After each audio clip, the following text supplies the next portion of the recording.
And welcome back to another BobBlast. Hi, I'm Bob Burridge, and this one is all about perspective. The easy way how to draw perspective to make your drawings of three-dimensional objects a little more convincing. You know, it's one of the first things they teach you in art school. It's like how to draw perspective in drawing class, even in design classes. It's one of the first things they show you how to do it. And once I learned to do that, I've been hooked on drawing ever since. But I'm so excited about it because I want to show you the difference between two-dimensional and three-dimensional drawings and then the easy way to do it. But this BobBlast is all about how to do two-dimensional drawings. So it's like looking at a block really close like that. And you only see this side and this side. You don't see the top side yet. It's almost like you're in a street and these are buildings. And of course the building closest to you is going to be the tallest. And you notice as the building lines go further away, they get shorter and shorter and shorter. It's pretty convincing. One going this way and one's going that way. So let's get started, and I can't wait to show you.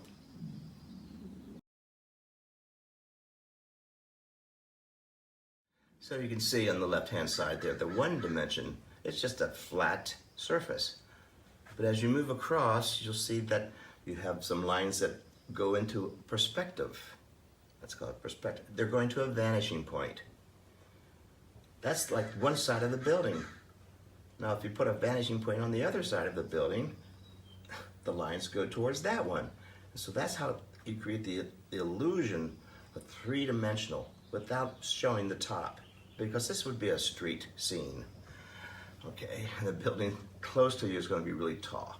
And as it goes further away, see how it looks like it gets a little bit smaller? It's the same size building, but you're creating the illusion of perspective. It comes in handy when you're doing street scenes. So where to put the shadow, where to put the angles of the windows and things like that. But you notice everything goes to just two vanishing points. You don't see the rooftops. That would be the third dimensional. But this one is a pretty simple one. And again, I like to show it to you so you know where to put the shadow and the bright spots. So let's get started.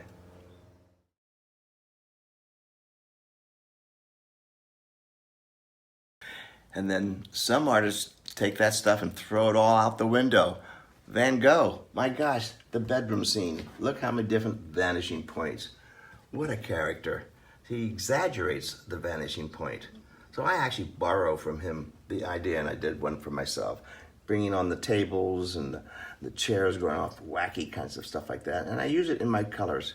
So let me show you the two-dimensional ones. So now we have all those dimensions. But this one will be the first thing they teach you. So you have a horizon line. There's your horizon line. And on that horizon line, you're going to put two vanishing points. We'll just do one here. Make it pretty obvious over here. Do one over here too. Now the next thing is you have to put the line that's the closest to you, so let's say the building.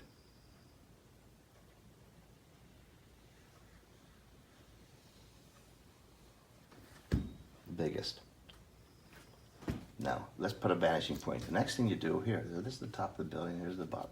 Next thing you do now is to connect this. Connect it there. Connect that one. I'm drawing these real heavy. So it's easy to see and drawing here. Of course, this is all done lightly. Now, this is the top of the building. As we're going further away, there's the back end of the building. Now what's the bottom of the line? Since we're going to follow this one, this will be here. I'll make it even thicker.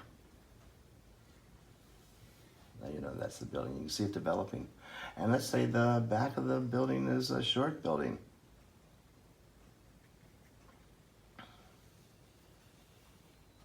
And again, from the bottom of a building, it goes off like that. So Looks like a lot of lines. But now the best part, now I can see where I'm going to put the shadow. So let's just do a quick shadow thing here.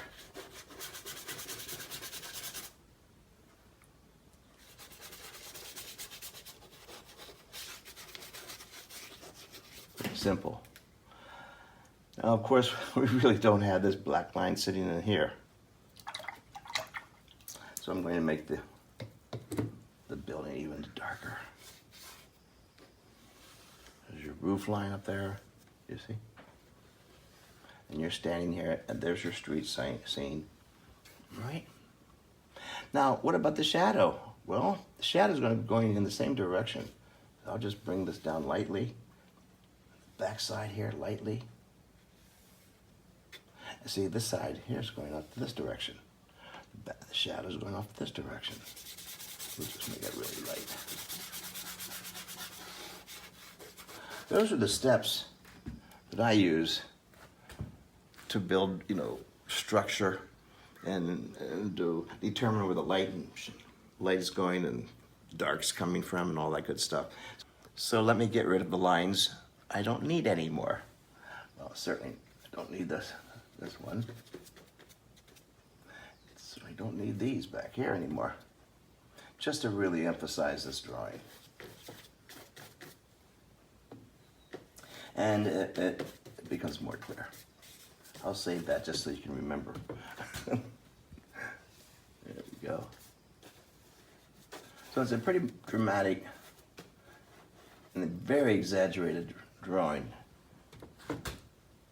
And that's the way I like it.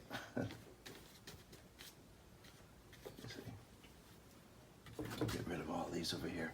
Again, I just wanted to cover that up, so keep that air. And certainly does need to be that thick. So that's your drawing of a box. Pretty much a drawing of a box with the shadow side and the light side.